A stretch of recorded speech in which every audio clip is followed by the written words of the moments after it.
నమస్కారం. శ్రీ చదివే నవలలను విని ఆనందిద్దాం. ఈరోజు మనం 'అసురుడు' నవల 10వ భాగాన్ని విందాం. కొద్ది రోజుల్లోనే నేను విద్యుజ్జుహుడికి అంతరంగికుడిగా అయిపోయాను. తిరుగుబాటు చేసిన నాయకుల గూఢచారులు రాజభవనంలో జరుగుతున్న విషయాల గురించి ఎప్పటికప్పుడు సమాచారం అందిస్తున్నారు. నేనింకా ఎవరిని నా యజమానిగా భావించాలో నిర్ణయించుకోలేదు. నా భవిష్యత్తును రావణుడితో ముడిపెట్టాలా, విద్యుజ్జుహుడితో కలిసి పనిచెయ్యాలా అని తేల్చుకోలేదు. అప్పుడప్పుడు రహస్యంగా మాలని ముద్దు పెట్టుకునేవాడిని. కాని ఆమె సాంగత్యం మాత్రం ఇంకా దొరకలేదు. తిరుగుబాటు నాయకుడిని వదలకుండా ఉండడానికి ఈ ఆకర్షణ కూడా ఒక కారణం అయింది. ఒకనాడు విద్యుజ్జుహుడు నన్ను సముద్రతీరానికి రమ్మని పిలిచాడు. సాయంకాలం బాగా పొద్దువాలింది. పౌర్ణమి రాత్రి. సముద్రం వెండిలా మెరిసిపోతోంది. గాలిలో మల్లెపూల పరిమళం నిండింది. శిబిరాల వైపు నుంచి బద్ధకంగా ఒక పాట చెవులకి సోకింది. విరహము, కలయిక గురించిన పాట. చివరికి ప్రేమికులు మళ్ళీ కలుసుకున్నారు. పరమానందం పొందారు. కడుపులు నిండుగా ఉన్నప్పుడు, శరీరాలు ఆరోగ్యంగా ఉన్నప్పుడు ఇలాంటి పాటలే పాడాలన్న వాంఛ కలుగుతుంది మనుషులకి. సముద్రంలోకి చొచ్చుకుపోయిన ఒక శిల మీద నిలబడ్డాడు నాయకుడు. నేను కూడా దాని మీదికి ఎక్కాను. కానీ భయం వేసింది. నావలో ఈ రాత్రి ప్రయాణం చేసేందుకు సిద్ధంగా ఉన్నావా అని అడిగాడతను. నాకు అతని ముఖం కనిపించలేదు. అలాగే అని గొణిగాను. అతను నన్ను పక్కకి నెట్టి ఎగుడు దిగుడుగా ఉన్న రాతిమెట్ల మీది నుంచి కిందికి దిగాడు. సముద్రం నీళ్లలో ఒక తెప్ప అల్లల్లాడుతోంది. అతను గెంతి అందులోకి ఎక్కాడు. నేను కూడా తడబడుతూ ఎక్కాను. తెడ్లని బలంగా వేస్తూ అతను తెప్పని ముందుకు నడిపాడు. కొన్ని నిమిషాలు గడిచాక నన్ను తెడ్లు వేయమని సైగ చేశాడు. నేను తెడ్లు వేస్తూ అతను చూపించిన దిశగా తెప్పని నడపసాగాను. తీరానికి దగ్గరగా చేరుకునేసరికి నాకు ఒక కొండ శిఖరం మీద ఒక కోట ఆకారం కనిపించింది. త్రికోట పర్వతం పైన ఉన్న సానువుల మీద పొగమంచు కమ్మి ఉంది. రాత్రి చీకట్లో ఆ కోట భయం కొలిపెట్టు ఉంది. అదొక దెయ్యాల కొంపలా కనిపించింది. నేను ఎప్పుడో విన్న దెయ్యాల కథలు, రాక్షసుల కథలు నా మనసులో ఏవేవో భయంకరమైన ఊహలు రేపాయి. నెమ్మదిగా తెప్ప తీరాన్ని తాకింది. నేను వచ్చేదాకా ఇక్కడే ఉండు అని విద్యుజ్జుహుడు కోట వెనుక ద్వారం వైపు కదిలాడు. ఈ పని ఇంత క్రితం 100 సార్లు చేసిన మనిషిలా ఆత్మవిశ్వాసంతో అతను నడక సాగించాడు. నేను నా పాత యజమాని భవనంలోకి తిరుగుబాటుదార్ల నాయకుడి వెంట వచ్చాను. నేను పట్టుబడితే చనిపోవడం తథ్యం. అంతఃప్రేరణ సాయంతో నేను శిలల నీడల్లోకి ఒదిగాను. నా యజమాని రావటానికి గంటసేపు పట్టింది. ఈ రాత్రిపూట జరుగుతున్న ఈ ప్రయాణంలో నా నాయకుడిని మళ్ళీ అనుసరించాను. ఏం జరుగుతోందా అనే కుతూహలం క్షణక్షణం పెరిగిపోసాగింది. ఎవరూ చూడకుండా అతను రావణుడి కోటలోకి ప్రవేశించి ఎటువంటి ప్రమాదాన్ని ఎదుర్కోకుండా మళ్ళీ వెనక్కి ఎలా వచ్చాడా అని ఆశ్చర్యపోయాను. లోపలున్న వారెవరో ఇతనికి సాయం చేశారని తెలుస్తూనే ఉంది. కానీ అతను చాలా ప్రమాదాన్ని కొని తెచ్చుకున్నాడు. అతని కోసం రాజసైన్యం మొత్తం గాలిస్తోంది. ప్రాణాలతో గాని చంపి గాని అతన్ని పట్టుకురమ్మని రాజాజ్ఞ. అలాంటప్పుడు ఇతను తనకి ఎలాంటి ప్రమాదమూ లేనట్టు రాజభవనమంతా తిరిగి వచ్చాడు. అతని దుస్సాహసాన్ని చూసి విస్తుపోయాను. కుతూహలాన్ని అణుచుకోవడం ఇంక సాధ్యం కాదనిపించి ఒకరోజు అతన్ని వెంబడించాలని నిర్ణయించుకున్నాను. అతను బయలుదేరిన కొన్ని క్షణాల తర్వాత అతన్ని అనుసరించాను. ఒక్క క్షణంలో అతను ఎత్తైన గోడ దూకి మాయమయ్యాడు.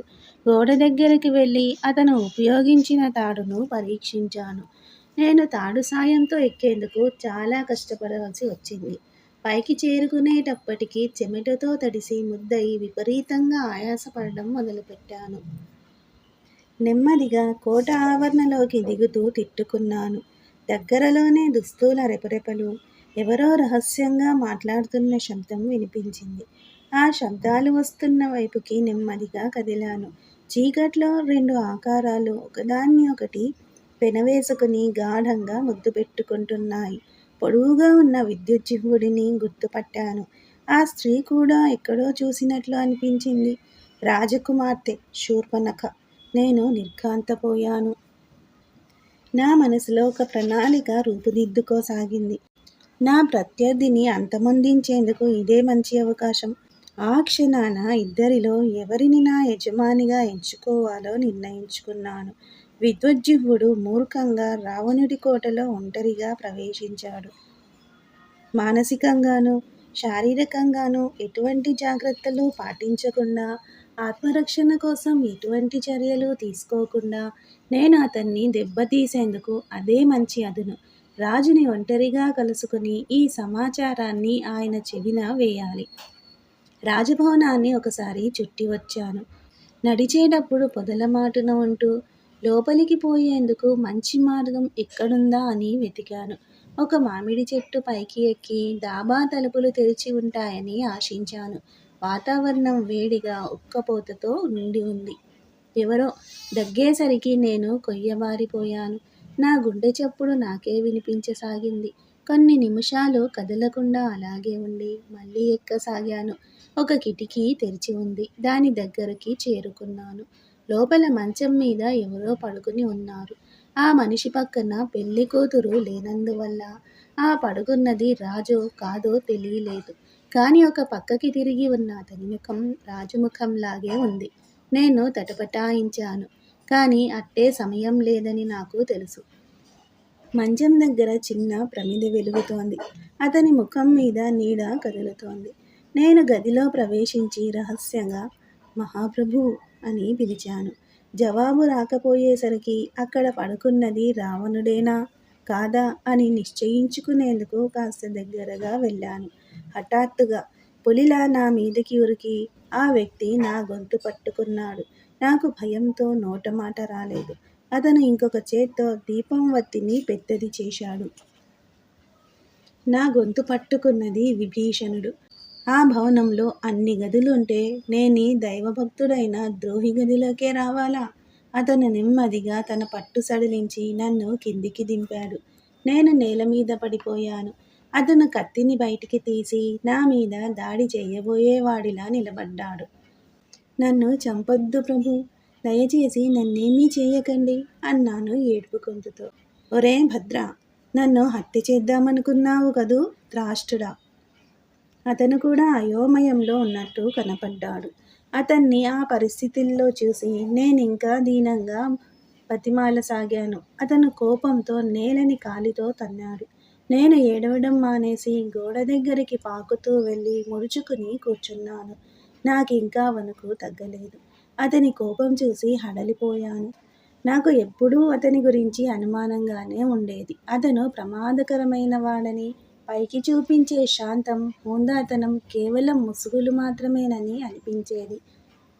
కానీ అతను కత్తిని నాకు గురిపెట్టి ఏ క్షణాన్నైనా పొడవబోతున్నట్టు కనపడినప్పుడు, అతని కళ్ళల్లో పిచ్చి కోపం తాలూకు మెరుపు కనపడినప్పుడు నేనింతవరకు ఇంత జిత్తులమారిని, క్రూరుడిని చూడనేలేదని నాకు రూఢిగా తెలిసిపోయింది. గొప్ప పాండిత్యం గల రావణుడి మంత్రులెవరూ కనిపెట్టలేకపోయిన విషయం పల్లెటూరి బైతు భద్రుడు గ్రహించాడు.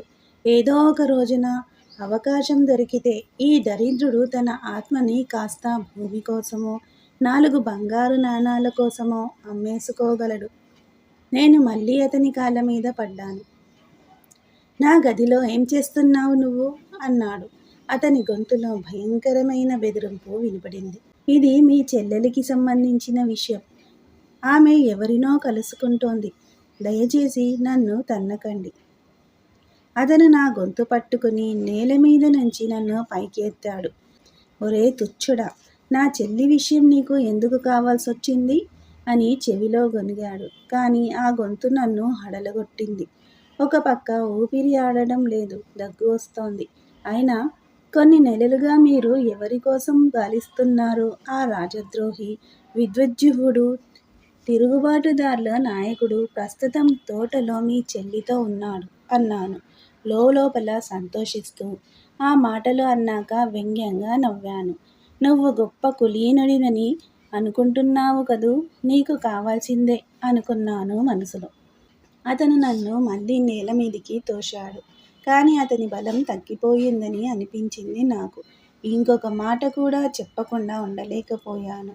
వాళ్ళు ఇంకా అక్కడే ఉండి ఉంటారు. వాళ్ళు చేస్తున్న పని పూర్తి అయ్యి ఉండదు. అతను నా వైపు గుడ్లురిమి చూశాడు. మళ్ళీ కొడతాడని అనుకున్నాను. కానీ అతను గది బయటికి వెళ్ళిపోయాడు. అతని వెనుకే నేను వెళ్ళాను. మారీచుడు కింద అంతస్తులో తన కుటుంబంతో ఉంటాడు. మేము చెక్క మెట్లు దిగాం. మారీచుడి గది ముందు అతను కొన్ని క్షణాలు ఆగాడు. తర్వాత నెమ్మదిగా తలుపు తట్టాడు. తలుపు చప్పుడు చేస్తూ తెరుచుకుంది. మారీచుడు నిద్రకల్లలో తలుపు దగ్గర నిలబడ్డాడు. అతని ముఖంలో విసుగు స్పష్టంగా కనిపించింది. మామయ్య, శూర్పణఖ మనకో సమస్య సృష్టించింది అన్నాడు విభీషణుడు. తక్షణం మారీచుడు అప్రమత్తం అయ్యాడు. తలుపు మూసేసి బయటికి వచ్చాడు. విభీషణుడు విషయం వివరంగా చెప్పాడు. నా పేరు చెప్పగానే మారీచుడు కళ్ళు ఆశ్చర్యంతో విప్పారాయి. అంతా విని ఆయన గదిలోకి వెళ్ళాడు. మళ్ళీ బయటికి సాయుధుడై వచ్చాడు. గురకపెట్టి నిద్రపోతున్న కాపలా భటుల పక్క నుంచి భవనం బయటికి వచ్చాం. తోటలోకి రాగానే రావణుడి సోదరి కనిపించిన స్థలాన్ని చూపించి నెమ్మదిగా వెనక్కి తగ్గాను. ఇద్దరు యోధులు చెరోవైపు నుంచి ఆ స్థలం వైపు వెళ్ళారు. హఠాత్తుగా చెవులు చిల్లులు పడేట్టు కెవ్వుమని కేక వేసి రాజకుమార్తె భవనం వైపు పరిగెత్తడం కనపడింది. ఆమె దాదాపు నగ్నంగా ఉంది. ఆ తరువాత మనుషులు కలబడిన చప్పుడు వినవచ్చింది. రాజకుమార్తె సురక్షితంగా భవనం చేరుకున్నదని రూఢీ చేసుకున్నాక మారీచుడు భటులని కేకవేసి పిలిచాడు. విద్యుజ్జిహ్వుడు ధైర్యంగా పోరాడాడు. విభీషణుడిని హతమార్చేవాడే. కానీ అంతలోనే చాలామంది భటులు సాయుధులై వచ్చి అతన్ని పట్టుకున్నారు. భటులు నిద్రమత్తులో ఉన్నారు. తాగేసి ఉన్నారు. చురుగ్గా లేరు. కానీ పెద్ద సంఖ్యలో ఉండటం వల్ల వాళ్ళకి అది సాధ్యం అయింది. చివరికి నేను స్వతంత్రుడిని అయ్యాను. ఇంకా మాలని నాదాన్ని చేసుకోవచ్చు. తాము చాలా గొప్పవాళ్ళమని విర్రవీగే కులీనులతో ఆమెను పంచుకోనక్కర్లేదు. నాకు గట్టిగా అరుస్తూ నాట్యం చేయాలనిపించింది. పాడాలనిపించింది. కానీ నేను పొదల్లోనే దాక్కున్నాను. విద్యుజ్జిహ్వుడు సాహసం చేసి తప్పించుకుంటేనో, ఘర్షణలో అతనిదే పైచెయ్యి అయితేనో నేను ఇబ్బందిలో పడతాను. శీర్షిక: విప్లవకారుడి మరణం. రావణుడు. నేను మంచం మీద అటూ ఇటూ దొర్లుతూ ఉండిపోయాను. ఎంతసేపటికి నిద్ర పట్టలేదు. బయట తోటలో ఎక్కడో శబ్దాలు అవుతున్నాయి. అలసటగా మంచం మీద నుంచి లేచి కిటికీ దగ్గరకెళ్ళాను. గదిలో అంత వేడిగా ఉక్కగా ఉన్న కిటికీలు మూసే ఉన్నాయి.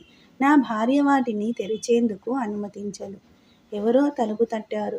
తలుపు తెరిచేందుకు వెళ్ళే లోపల ఇంకా గట్టిగా తట్టసాగారు. నా భార్య వైపు తల తిప్పి చూస్తూ తలుపు తెరిచాను. ఆమె పసిపిల్లలా నిద్రపోతోంది. చుట్టూ ఎంత గోలగా ఉన్నా ఆమెకి నిద్రాభంగం కాలేదు. మారీచుడు బయట నిలబడి ఉన్నాడు. సాయుధుడై ఉన్నాడు. నేనేదో అడిగే లోపలే నన్ను మాట్లాడవద్దని సైగ చేశాడు. నా ఎడమ చేతిని పట్టుకుని బయటికి లాగాడు. మనకి ఒక సమస్య వచ్చి పడింది అన్నాడు. ఆయన నా చెవిలో రహస్యంగా ఏ దేవతల సైన్యమో దాడి చేసిందనో, వరుణుడు ఎదురు తిరిగాడనో చెబుతాడని, అటువంటి వార్త వినేందుకు సిద్ధం అయ్యాను. ఆ సమస్య నా చెల్లికి సంబంధించినది అని కాస్త కూడా ఊహించలేకపోయాను. ఇక ఈ భూప్రపంచంలోని దుర్మార్గులు, దుష్టులందరిలోనూ పరమనీచుడైన విద్యుజ్జిహ్వుడితో నా చెల్లెలికి సంబంధం ఉంటుందని అసలే ఊహించలేదు. నా చెల్లెలి అర్ధరాత్రి ప్రణయ కలాపాలని గురించి వింటున్న కొద్దీ నాలో ఆశ్చర్యం, కలత, ఆగ్రహం పెరిగిపోసాగాయి. ఆమె తన గది తలుపులు మూసేసుకుని బయటికి రానని భీష్మించుకుని కూర్చుంది. ఆ రాత్రి నేను విన్న ఒకే ఒక మంచి వార్త విద్యుజ్జిహ్వుడు పట్టుపడ్డాడనేది మాత్రమే. అమితాశ్చర్యం కలిగించే మరొక విషయం ఏమిటంటే, ధర్మనిష్ఠాపరుడైన నా తమ్ముడు విభీషణుడు తన జీవితంలో మొదటిసారి ఈ గొప్ప కార్యాన్ని సాధించాడనేది. నేను పాదరక్షలు గాని, శాలువ గాని వేసుకోకుండానే బయలుదేరాను. మంత్రులందరినీ సభలో సమాయత్తం అవమని వెంటనే విచారణ జరపబోతున్నామని కబురు పెట్టమని మారీచుడికి చెప్పాను. సభ వైపుకి వీలైనంత వేగంగా నడిచాను.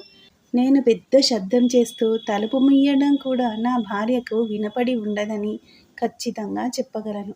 అదృష్టవంతురాలు. నా మంత్రులందరూ కొద్దిసేపట్లో సభకి విచ్చేశారు. ప్రహస్తుడు ఎప్పటిలాగే భావరహితమైన గొంతుతో ఖచ్చితమైన ఆలోచనల్ని ప్రకటించి అందర్నీ విసిగించాడు. మర్నాడు ఉదయమే నేరస్తుడి తల తీయించెయ్యాలని, రాజ్యాధికారాన్ని ఎదిరించాలని అనుకునే వాళ్ళందరికీ అది ఒక గుణపాఠం అవుతుందని సలహా ఇచ్చాడు. మొదటిసారి ప్రహస్తుడి అభిప్రాయంతో ఏకీభవించాను. కానీ అతను మాట్లాడడం అయిపోయిన వెంటనే సభని ముగించడం నాకు ఇష్టం లేకపోయింది. కానీ ఎవరూ లేచి అతని మాటని ఖండించలేదు. చేసేదేమీ లేక సభ ముగించి నా మందిరంలోకి వెళ్ళిపోయాను. ఈ నవల మీకు నచ్చితే సబ్స్క్రైబ్ చేయండి, షేర్ చేయండి, లైక్ చేయండి, బెల్ ఐకాన్ను ప్రెస్ చేయండి. శ్రీ ఛానల్ ఆడియో నవలను వింటున్నందుకు ధన్యవాదములు.